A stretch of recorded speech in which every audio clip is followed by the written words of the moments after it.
नमस्कार दोस्तों, जीके ज्ञान इंडिया यूट्यूब चैनल पर आप सभी का स्वागत है। आज हम बात करेंगे ऐसी इमारत की जिसे प्यार की निशानी कहा जाता है, जिसका नाम है ताजमहल, जिसे देखने के लिए दूर दूर से लोग आते हैं। आज हम आपको घर बैठे ताजमहल में ऐसी बात बताएंगे जो इसे देखने वाले लोगों को भी नहीं पता होगी। तो चलिए दोस्तों शुरू करते हैं। हिंदुओं के अनुसार ताजमहल एक शिव मंदिर है जिसका असली नाम है तजो महल है, क्योंकि किसी भी मुस्लिम देश में ऐसी कोई इमारत नहीं है जिसके नाम के पहल बाद में महल आए। महल मुस्लिम शब्द नहीं है। ऐसी ही और भी कई बातें आपको बताएंगे।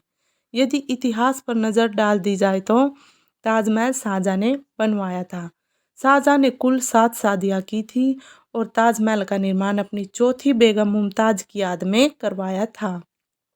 मुमताज़ की मौत 14वें बच्चे को जन्म देते हुए हुई थी।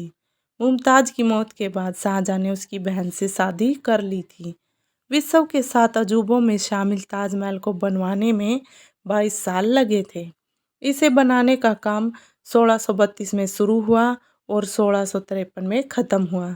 इसे पूरा करने में लगभग 22,000 मजदूरों का हाथ था। 1632 में ताजमहल को बनवाने में 3.2 करोड़ रुपए खर्च हुए थे, लेकिन यदि आज इस महल को बनवाया जाए तो 6800 करोड़ रुपए खर्च होते। आपको शायद मेरी तरह अजीब लगे, ताजमहल लकड़ियों पर खड़ा हुआ है। ये ऐसी लकड़ी है जिसे मजबूत रहने के लिए नमी की ज़रूरत होती है, जो यमुना नदी से मिलती रहती है। ताजमहल के चारों मीनारों को इस तरह से बनवाया गया है कि चाहे भूकंप आए या बिजली गिरे, ये बीच वाले गुंबद पर नहीं गिरेगी। ताजमहल दुनिया में सबसे ज़्यादा देखी जाने वाली इमारत है। हर रोज़ पूरी दुनिया से लगभग 12,000 लोग इसे देखने आते हैं। ताजमहल को बनवाने में 28 अलग अलग पत्थरों का इस्तेमाल किया गया। इसमें लगा हुआ संगमरमर पत्थर राजस्थान, चीन, अफगानिस्तान और तिब्बत से आया था। ताजमहल की सजावट का सामान ले जाने के लिए 1000 हाथियों का इस्तेमाल किया गया था। आपको जानकर हैरानी होगी कि ताजमहल का रंग भी बदलता है। सुबह देखने पर गुलाबी, रात को दूधिया सफ़ेद और चांदनी रात को सुनहरा दिखाई देता है। लेकिन बढ़ते प्रदूषण के कारण ताजमहल का रंग हल्का पीला पड़ने लगता है। इसलिए इसके आसपास पेट्रोल और डीजल के वाहन बंद हैं। ताजमहल के सभी फव्वारे एक साथ काम करते हैं, क्योंकि सभी फव्वारों के नीचे एक तांबे का टैंक है। ये सभी टैंक एक साथ भरते हैं और दाब पड़ने पर पानी छोड़ते हैं। वर्ल्ड वार सेकंड और 1971 भारत पाक युद्ध के हमले के बाद ताजमहल को बांस के घेरों से ढक दिया गया था, ताकि ताजमहल को कोई क्षति ना पहुंचे।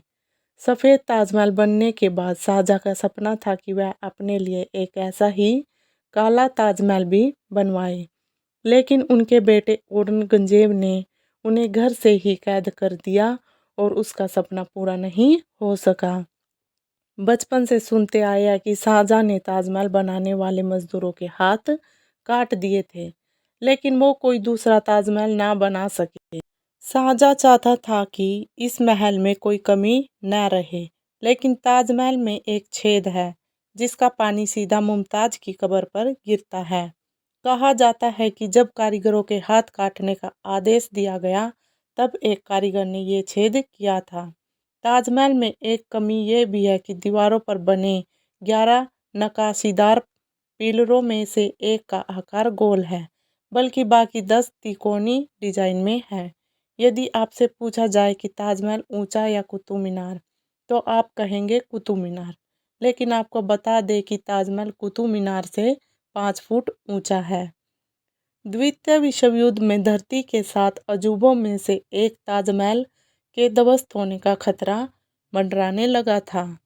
उस वक्त अगर आर्मी के साथ साथ लोगों ने अपनी चतुराई नहीं दिखाई होती, तो आज हमारे सामने ये ऐसी ऐतिहासिक धरोहर नहीं होती। आपको बता दें कि उस वक्त ब्रिटेन ने अमेरिका सेना के सहयोग से ताजमहल को बांस व बल्लियों से पूरी तरह ढक दिया। इससे जापान और जर्मनी के फाइटर विमानों को बेवकूफ़ बनाने की कोशिश की गई।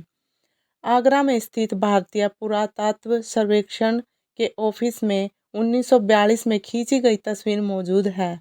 ये उस बात का सबूत है कि कैसे ताजमहल को बचाया गया था। ऑफिशियल के मुताबिक उस वक्त भारत की मदद कर रहे मित्र देश अमेरिका, ब्रिटेन व अन्य को खुफिया सूची मिली थी कि जापान और जर्मनी ताजमहल पर बम बरसाने की कोशिश करने वाले हैं। इसी के बाद तुरंत ताजमहल को ढक दिया गया था। उस वक्त गुंबद को पूरी तरह से ढका गया और इसकी तस्वीर ली गई। बाद में पूरे ताजमहल को ढक दिया गया, लेकिन सुरक्षा कारणों से इससे बाद में तस्वीर नहीं ली गई। इतना ही नहीं, कुछ इतिहासकारों के मुताबिक आज़ादी के बाद भी एक बार फिर ताजमहल पर खतरा मंडराने लगा।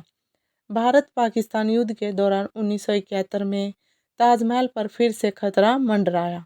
उस वक्त ताजमहल को हरे कपड़ों से ढक दिया गया था ताकि पाकिस्तानी विमानों को ताजमहल की जगह हरियाली नजर आए।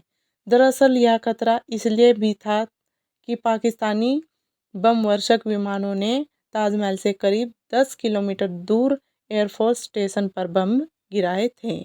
तो ये थी आज की हमारी ताजमहल के बारे में जानकारी। आपको वीडियो कैसी लगी कमेंट बॉक्स में बताएं। अगर अच्छी लगी तो शेयर भी ज़रूर कर दें और सब्सक्राइब का बटन ज़रूर दबाएं। धन्यवाद।